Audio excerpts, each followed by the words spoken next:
Hey guys, it's been a while. uh, I wanted to come on here and make this video and kind of explain where I've been, but I figured that it probably wouldn't be that fun just looking at a talking head. So I have this project in front of me. It's just something I picked to kind of get back into the swing of things. And you guys can watch me do that while I explain where I've been. And nothing that you're going to see me do is something you haven't seen me do, or most likely someone else. So if you have any questions, go ahead and drop them down. Otherwise, enjoy. All right, y'all. So like I said, it's been a while and it is great to be back. Now, a few of you reached out during this time where I was just kind of silent on social media, and I appreciate you guys. Yes, I'm fine. Everything's fine. Some things just happened at work that made me rethink my priorities. So getting into it, basically there were huge layoffs in my company, about a 50% total personnel reduction in my company. So everyone in the northern United States who was a part of my company lost their jobs in a day. And as unfortunate as that was, it really didn't affect me too much, or at least I didn't let it affect me too much because, it didn't happen to me. But I started asking myself the question, what if it does happen to me? Because as of right now, I'm uneducated in the sense that I don't have a college degree. I have no certificates, and I have the least amount of experience of everyone on my team. So if layoffs do happen, I'm at the top of that list. So I started getting a little bit spooked by that idea and started researching different things to go back to school for. And I landed in the medical field. And it's kind of an unfortunate reason, but it's the best reason that I think anyone would go into any field, and that's job security. People are always going to be sick.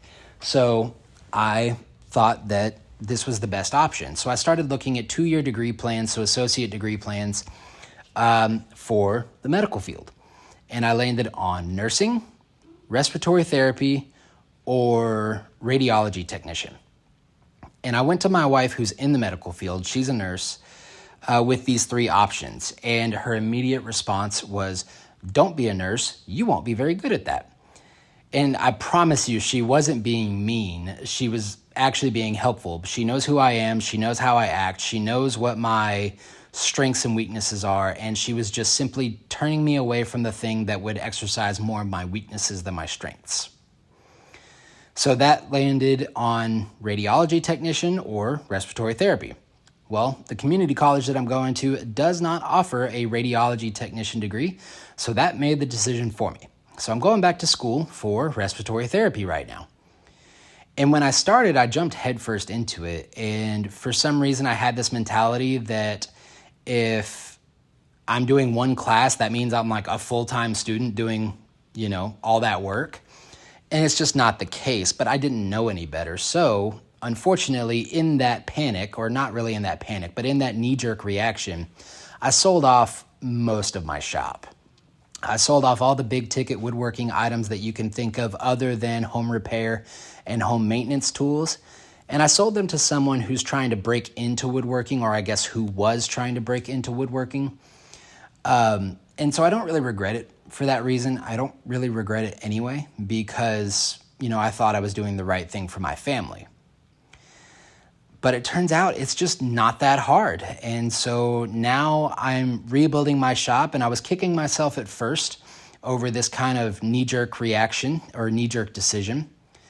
But I started looking at it this way. I now have the opportunity to make my shop look and feel like I've wanted it to look and feel for years. So that's where I'm at this point. You can see that on my miter station, I've made it look nice with some really good face frames. I rebuilt the workbench and I put some drawers in it with some nice face frames in it.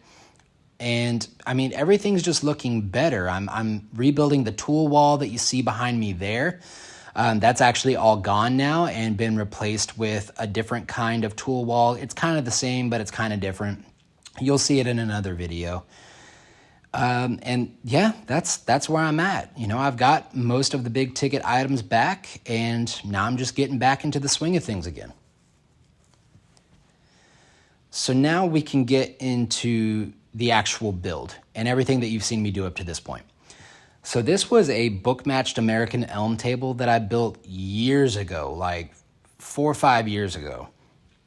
And it never sold. It sat in storage for however long. And I wanted to do something that wasn't going to cost me any money to build. So I pulled it out of storage, cut it down to coffee table size, and I'm using the offcuts to build the legs. So that way everything kind of looks the same. And in the process of building the legs, I made them perfectly flat and discovered that the slab had warped pretty severely. So I went over to Crafts Logworks, had him take off that little bit to make it flat. And you've heard me mention Jason and this machine a few times in a few different videos. He's who I'm going to for my flattening services now. He does offer a lot of the same services that Algoa Millworks offers, except he has just a nicer, more gentle flattening machine, because that Lucas mill that Corey uses tears out the wood horribly and tears out the epoxy even worse. This machine still did tear out some of the epoxy, but it wasn't nearly as bad.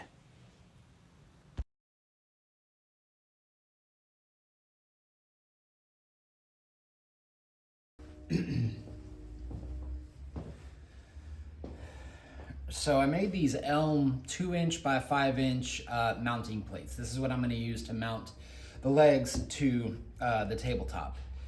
And if you watched my... Oh.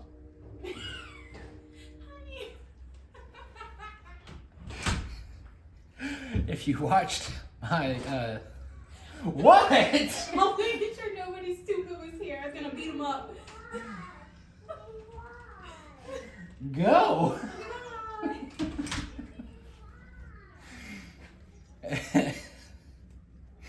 Anyway, if you watch the live oak desk build, I basically freehanded the inlay. And while, yeah, sure, it's on the bottom, it looked really freaking ugly. So I'm going to show you how to make a little jig to inlay something like this. And it's super simple. All you need is a piece of plywood and a miter saw. And if you don't have that, I honestly don't know how you would make this. So, best of luck. So obviously I've had some time to think about how you would make this if you didn't have a miter saw. And I guess you could make it with a jigsaw or a circular saw, but you'd be hard pressed to be as accurate as I was making this one. Now all I did was trace out the mounting plate size with a pencil, no biggie there. And you don't want to cut directly inside of that line to make that CNC tight fit. And I actually did this on the first try here. You want to cut just slightly inside, or I guess outside of that line, so that way there's a little bit of wiggle room. You want there to be room for seasonal wood movement, especially if you're using wood mounting plates.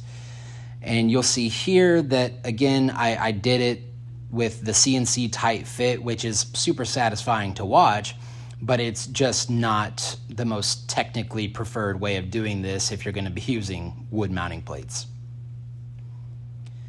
So I went back, I remade the jig, one because it was super weak because I made it too small, and it was right on those miter cuts. So it kind of just broke apart whenever I pulled it up from the slab the first time from the double-sided tape. And all I did was just use glue and brad nails to attach these mounting plates, not getting real fancy with any of this. Because there is a lot of material to remove, I did use my big router at first with a 1/2-inch spiral bit to hog out the majority of the material. It took me about 5 minutes per slot just doing this. And then I will go back once all this is hogged out with my trim router and a patterning bit. Now, I actually have ordered a brand new patterning bit because the one that I used here was a Diablo brand straight knife 2-blade patterning bit, and it sucked. It was so bad, and it actually was not incredibly accurate, but it was accurate enough for what I needed it. I've actually ordered a spiral patterning bit to make this a little bit better. And you can see there it's got enough room to move around, but not so much that it's just going to be CNC tight. And from there, it's really just business as normal whenever it comes to mounting really anything. You know, you drill it out with a 3/8 inch hole, you put a threaded insert in there, and then you mount the legs. Now, I did accidentally go a little too deep on these inlays, so I didn't chamfer the hole for the threaded insert, and I just let it sit proud, so that way it would actually balance on the mounting plates. I hope that made sense. Now, something I learned is that you want to tighten these in kind of a zigzag pattern, because if you were to tighten one side down entirely, and let's just say you did it too tight, and you try to tighten down the other side, you might actually just pull those mounting plates directly off of the leg. So tightening in that zigzag pattern kind of helps you balance out the pressure. And you can see here that it's sitting just fine, it looks good, and I'm happy with it. Now it's time to just move on to sanding up the top, putting on a round over, and fixing some of the little imperfections. Now, even though I've upgraded the shop lighting in my garage, I still do prefer using the sun as my raking light, because as you saw there, it was really easy to track the progress. Now, I could have asked Jason to run this through his drum sander, because he's got a nice 20-inch drum sander, so as long as your table is no more than 40 inches wide, he can flatten it for you and kind of get rid of all that tear out that I had to deal with the black CA glue. It wasn't horrible, it wasn't hard, but it was just something else that he could have done that would have made the process a little bit easier. And putting a 1/4 inch round over on the table, I could have just kind of broken the edges with some high grit sandpaper, but I don't know, something was just telling me to use a 1/4 inch round over on this, and it ended up looking okay. After I put the roundovers on, it's time for the final sanding pass with 320 and a soft pad to kind of contour around those curves. Now, as always, this is Rubio Monocoat, and I knew that it was a good finish. I mean, obviously, we kind of all know that it's a good finish, but I will stand by this finish forever at this point, because I had a couple of tables that I actually pulled out of storage that were finished with Odie's oil and Rubio Monocoat. The ones finished with Odie's oil look like crap. That it did not hold up, it did not look good. However, all the ones with Rubio Monocoat looked like the day I finished them. And guys, this is the end product. I'm actually really happy with this. I love the golden color of Elm, and I really, really love that feathering that's in the center of that book match. So guys, as always, I hope you enjoyed, I hope you learned something, and I hope to see y'all next time.